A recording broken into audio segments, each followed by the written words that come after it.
I'm talking about the parade. The parade.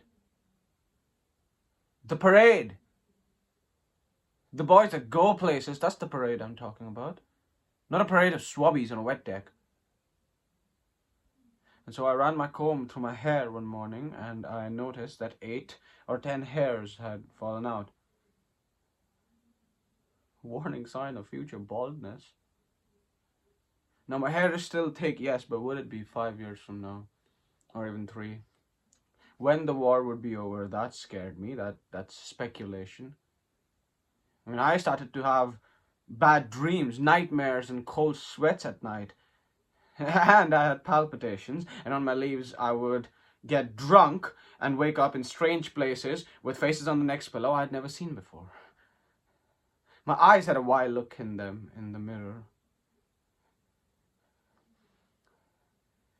I started to believe that I wouldn't come home from the war, that I wouldn't live through the war, that I wouldn't come back home, that all the excitement and glory of being Chance Wayne would just blow up in smoke at the moment of contact between my brain and a bit of hot steel that just happened to be in the air at the same time and place as my head was. So that thought didn't comfort me any. Imagine a whole lifetime of dreams and ambitions and hopes dissolving away in one instant, being blacked out like some arithmetic problem on a blackboard being washed away by a wet sponge.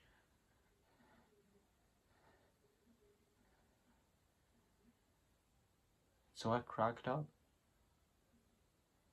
My nerves did. I got a medical discharge out of the service and I came home in the civvies, and that was when I noticed how different it was, the town and the people in it.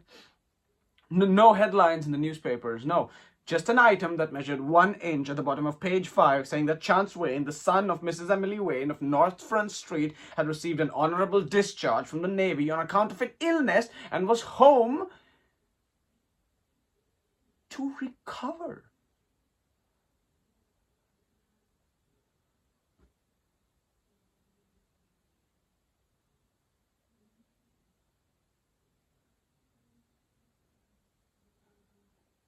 And that was when heavenly became more important to me than